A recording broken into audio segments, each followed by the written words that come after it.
새날을 여는 새벽 말씀 나눔입니다. 오늘은 2023년 11월 24일 금요일이고 말씀을 전하는 저는 강민 목사입니다. 오늘 우리가 함께 나눌 말씀은 사도행전 15장 1절로부터 11절까지 말씀을 다시 한번 보겠습니다. 사도행전 15장 1절로부터 11절입니다. 어떤 사람들이 유대로부터 내려와서 형제들을 가르치되 너희가 모세의 법대로 할례를 받지 아니하면 능히 구원을 받지 못하리라 하니 바울 및 바나바와 그들 사이에 적지 아니한 다툼과 변론이 일어난지라. 형제들이 이 문제에 대하여 바울과 바나바와 및 그 중에 몇 사람을 예루살렘에 있는 사도와 장로들에게 보내기로 작정하니라. 그들이 교회의 전송을 받고 베니게와 사마리아로 다니며 이방인들이 주께 돌아온 일을 말하며 형제들을 다 크게 기쁘게 하더라. 예루살렘에 이르러 교회와 사도와 장로들에게 영접을 받고 하나님이 자기들과 함께 계셔 행하신 모든 일을 말하며 바리새파 중에 어떤 믿는 사람들이 일어나 말하되 이방인에게 할례를 행하고 모세의 율법을 지키라 명하는 것이 마땅하다 하니라. 사도와 장로들이 이를 의논하러 모여 많은 변론이 있은 후에 베드로가 일어나 말하되 형제들아 너희도 알거니와 하나님이 이방인들로 내 입에서 복음의 말씀을 들어 믿게 하시려고 오래전부터 너희 가운데서 나를 택하시고 또 마음을 아시는 하나님이 우리에게와 같이 그들에게도 성령을 주어 증언하게 하시고 믿음으로 그들의 마음을 깨끗이 하사 그들이나 우리나 차별이 하지 아니하셨느니라. 그런데 지금 너희가 어찌하여 하나님을 시험하여 우리 조상과 우리도 능히 매지 못하던 멍에를 제자들의 목에 두려느냐. 그러나 우리는 그들이 우리와 동일하게 주 예수의 은혜로 구원받은 줄을 믿노라 하니라. 사도행전 15장 1절로부터 11절까지 말씀입니다. 어제 우리는 15장 1절로부터 나오는 내용을 바탕으로 우리가 어떻게 구원을 받느냐, 무엇을 해야 구원을 받을 수 있느냐라는 이 질문에 대한 배경들을 살펴보았습니다. 그리고 정말 중요한 것은 어떻게라는 구원을 받는 방법이 아님을 어제 말씀을 통해 함께 나누었습니다. 이 질문에 대해서는 정답이 이미 나와 있습니다. 11절에 명백하게 우리는 그들이 우리와 동일하게 우리 주 예수의 은혜로 구원받은 줄로 믿노라 라고 고백합니다. 어제 말씀에서 나눈 것 같이 은혜로 구원받는다. 이건 사도행전 15장에 이르러서 비로소 이루어진 일이 아니라 창세기에서부터 하나님께서 우리 가운데 밝혀주셨던 일이고 구약과 복음서 내내 반복적으로 증언되었던 일이고 이후에 서신서에서도 계속하여 입증되었던 사실입니다. 따라서 행위로 구원받느냐 은혜로 구원받느냐라는 이런 질문들은 기독교를 모르는 사람들이 가지는 궁금증일 뿐이라는 것을 우리는 기억해야 합니다. 사도행전 15장은 사람들이 이런 문제로 다툴 때 성도는 어떻게 대처해야 하며 또 구원은 어떻게 하나님의 은혜인가를 증명하는 이야기를 우리에게 들려줍니다. 유대인들의 주장에 의해 2절을 한번 보시면 바울 및 바나바와 그들 사이에 적지 아니한 다툼과 변론이 일어났다라고 이야기합니다. 또 6절을 보면 사도와 장로들이 이 일을 의논하러 모여서 많은 변론이 있었다라고 말하기도 합니다. 사람들의 의견을 듣고 사람들의 주장을 서로 토론한다고 해서 여러분 모든 일이 결론에 도달하는 것이 아닙니다. 우리가 믿는 기독교의 진리는 우리가 의논해서 결정하는 문제가 아닙니다. 이미 하나님으로부터 주어진 겁니다. 진리가, 정답이, 해답이 하나님으로 말미암아 주어진 종교가 우리가 믿는 기독교입니다. 인간들이 진리를 찾거나 우리가 서로 합의해서 해결점을 도출해내고 이것이 진리입니다 라고 말할 수 있는 종교가 아니라는 겁니다. 기준이 다른 두 사람, 서로 인식 체계가 또 가치 체계가 다른 두 집단이 아무리 많은 대화를 한다고 해도 심도 깊은 토론을 해도 일치감을 찾아낼 수 없습니다. 복음서에 보면 관리들은 예수님께 나와 질문을 많이 하였습니다. 어떻게 보면 질문이고 어떻게 보면 시험입니다. 그리고 그것들을 통해 예수님으로부터 수많은 이야기들을 들었습니다.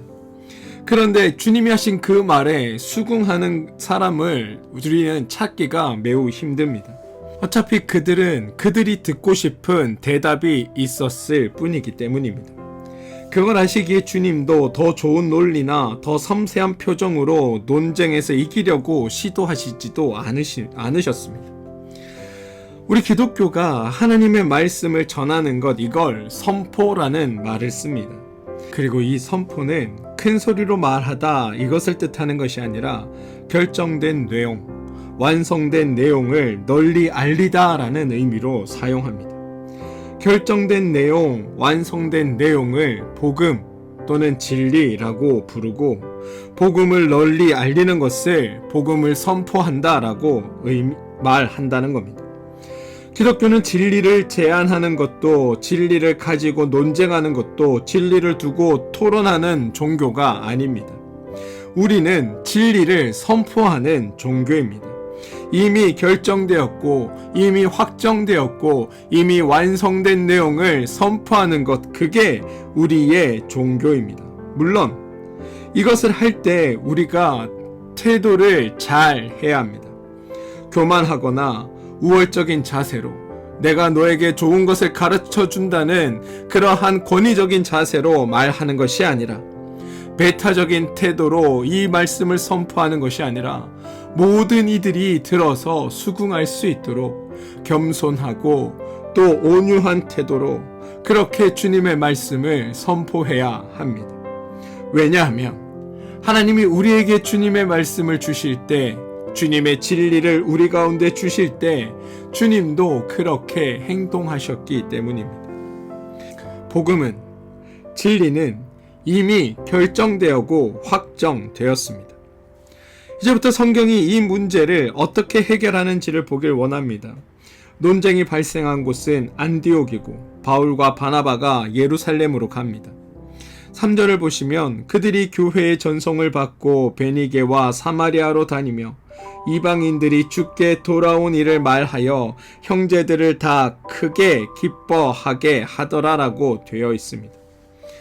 우리가 문맥을 고려하지 않으면 그냥 사역보고인 것처럼 보이지만 1절에서 논쟁이 시작되었으니 2절 이하에서는 이러한 논쟁을 풀어가는 모습을 보여주는 겁니다.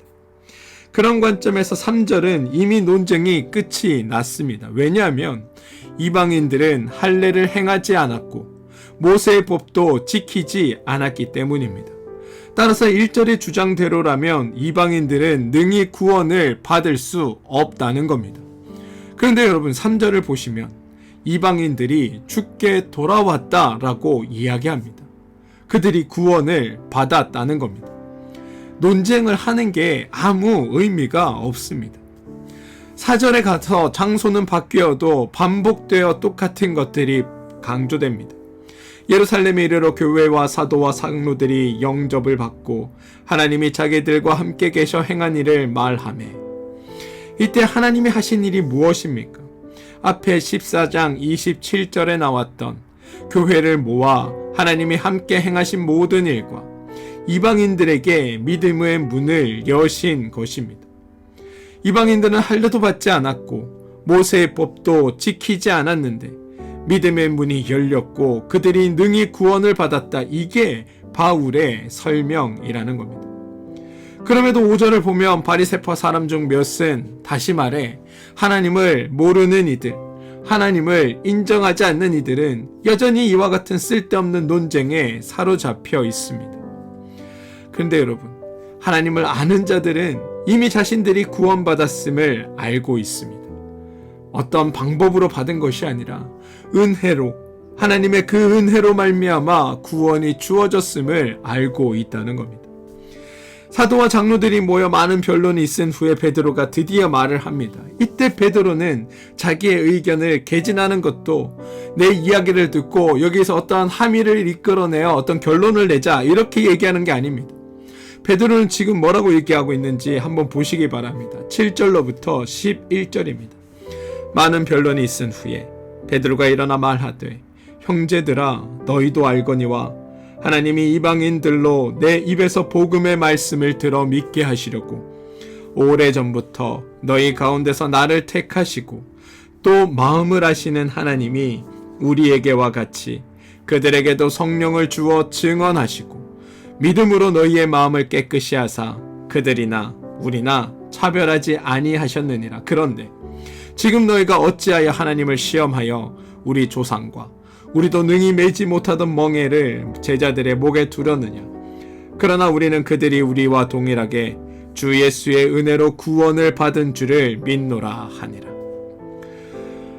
지금 사도행전 15장의 전개, 다시 말해 어떻게 구원을 받느냐, 이 논쟁에 대해 바울과 베드로의 설명이 얼마나 기가 막힌지가 보이십니까?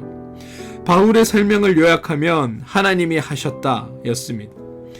방금 읽은 베드로의 설명을 요약해도 하나님이 하셨다입니다. 그것으로 끝입니다. 하나님을 모르는 사람들은 사람이 행한 일에 강조하고 그것을 언급하지만 것을 아는 사람들, 다시 말해 우리와 같은 성도들은 하나님이 하신 일을 선언하는 것, 하나님이 하신 일을 선포하는 것으로 충분하다라는 겁니다. 그리고 하나님이 하신 일을 강조하면 덩달아 동시에 강조되는 것이 있습니다. 7절로부터 11절까지의 베드로의 설명을 보시면 표현은 다르게 되어 있지만 동일한 의미를 가진 반복되는 표현이 나옵니다.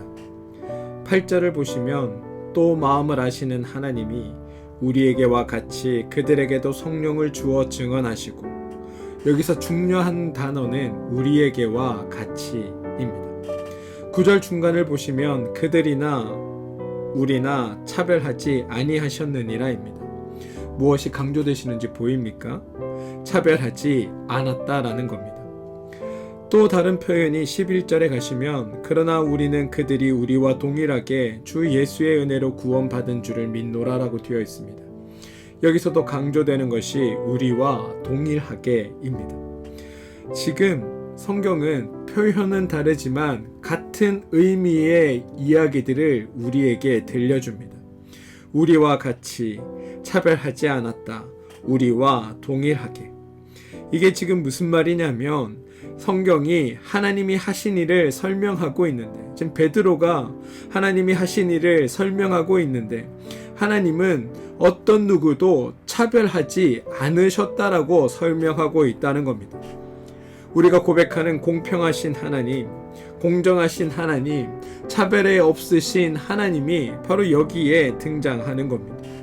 우리에게와도 같이 그들에게도 그들이나 우리나 차별하지 아니하셨느니라. 그들이 우리와 같이. 여러분, 이게 어떻게 가능한 일일까요? 바로 이 일을 행하시는 분이 하나님이시기에 가능하다. 이게 베드로의 이야기입니다.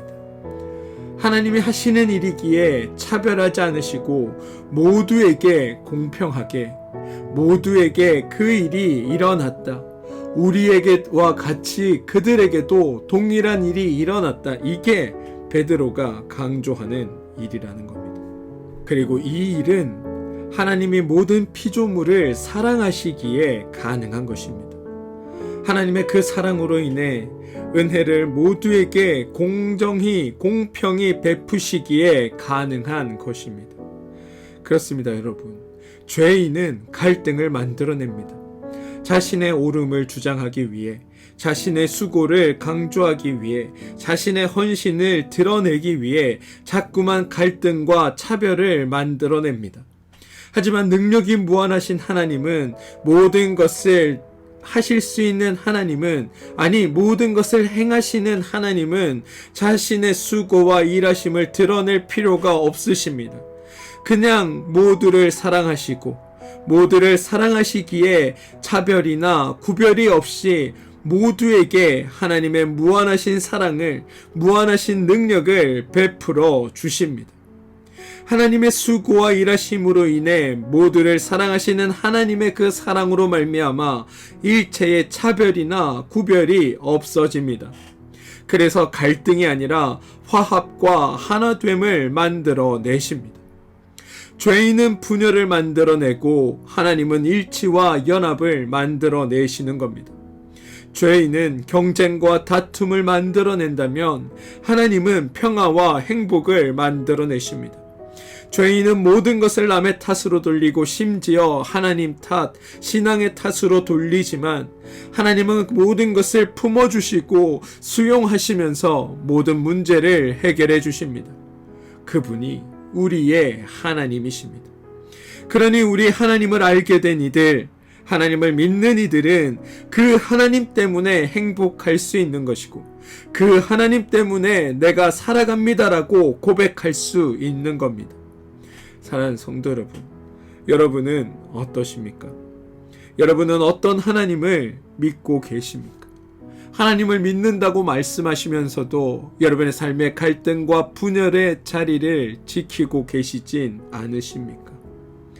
사랑하는 성도 여러분, 우리가 하나님의 마음, 하나님의 심정, 하나님의 원리, 하나님의 방법대로 살아야 우리가 사는 겁니다. 이 사실을 꼭 기억해 주시는 여러분들 되길 소망합니다. 우리가 하나님이 행하신 일, 하나님의 은혜, 하나님의 진리를 선포하는 것은 하나님을 높이기 위해서라기보다 우리가 우리 스스로 행복하기 위해서라는 사실을 기억하시고 이 말씀을 들으시는 여러분들이 하나님으로 인하여 말미암아 행복한 삶을 살고 여러분들을 통해 하나님을 만나게 되는 모든 분들도 하나님 안에서 행복한 삶을 누리게 될 수 있기를 주님의 이름으로 축원드립니다. 하나님 때문에 우리가 행복한 것입니다. 함께 기도하겠습니다. 하나님이 우리에게 이루어 주신 일들이 너무나 큰 일임을 깨닫습니다. 하나님의 관심이 결국 우리들의 행복이라는 사실이 너무나 가슴을 뛰게 함을 고백합니다. 그런 하나님으로 인해 우리 안의 모든 갈등은 사라지고 참되게 행복하고 복된 삶을 우리 모두가 살게 도와주시옵소서.